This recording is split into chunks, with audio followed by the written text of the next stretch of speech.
Magandang araw na naman po sa lahat nating mga suki sa buong Pilipinas. Ngayong araw, mayroon na naman po tayong isang surplus unit review. Sa mga baguhan po at hindi pa po nakapag-subscribe sa aming YouTube channel, paki-like, share, and subscribe sa aming YouTube channel. At huwag po natin kalimutang pindutin ang bell button para ma-notify po kayo at maging updated sa aming mga latest video update. So ngayong araw po, mayroon po tayong DG64V, o yung mas kilala po natin sa bansag na transformer van. Ito po ay mayroong 660cc, 12 bulbs, T6A engine,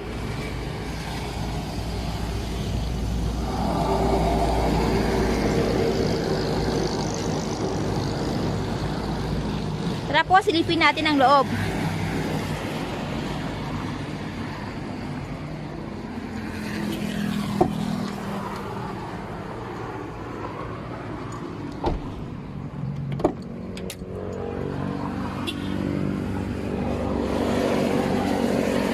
Siyempre po ang ating combination color ng ating brand new upholstery with diamond design. Ang ating malinis na converted dashboard.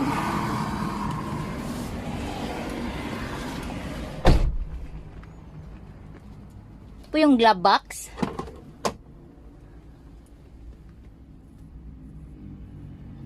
Ito po yung charger socket, same time lighter. Start po natin. Siyempre ang ating LCD touchscreen.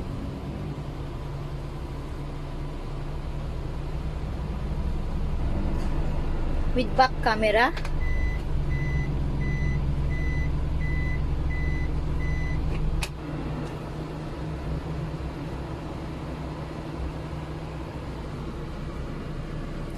Ito po yung automatic window.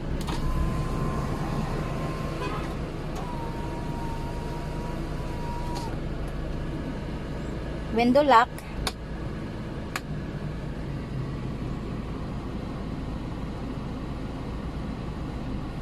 Ito po ay 4x4. Ito po yung 4x4 button.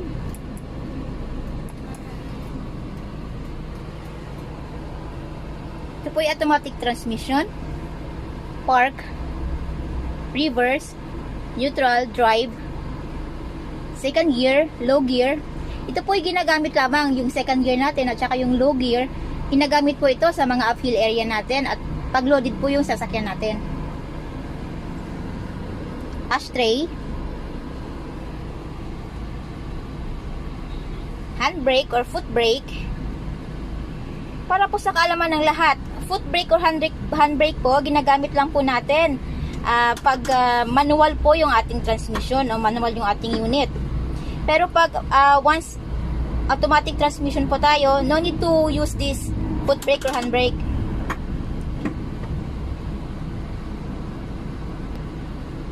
Kung mas comfortable po kayong gamitin ito, wag po natin kalimutang i-release.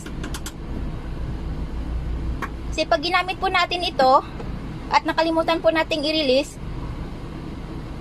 maaari po nitong sirain ang ating transmission at ang ating makina. So be careful po, wag po natin kalimutang i-release ito.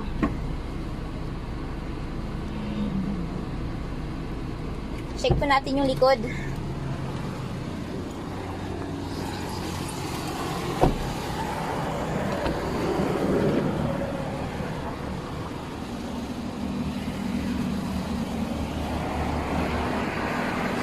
So maaaring i-fold po ito, yung second row natin.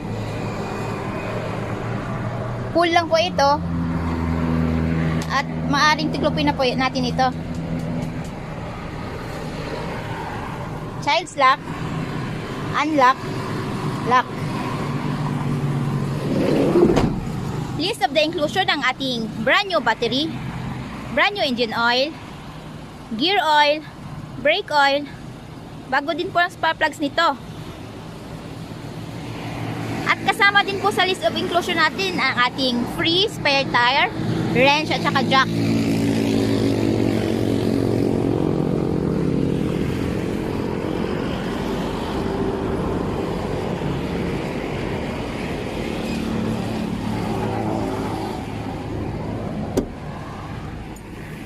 At syempre, yung ating spacious na compartment area.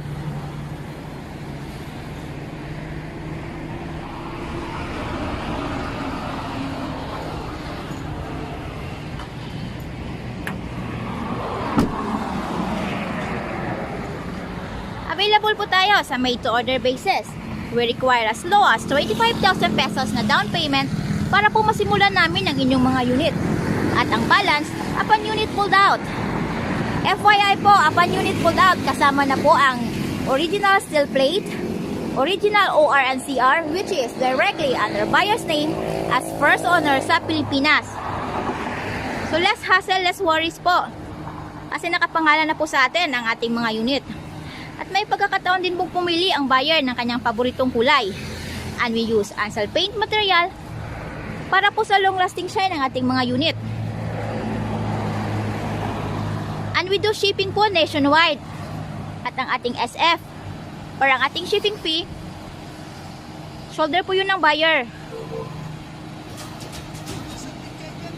Tara po, subukan natin.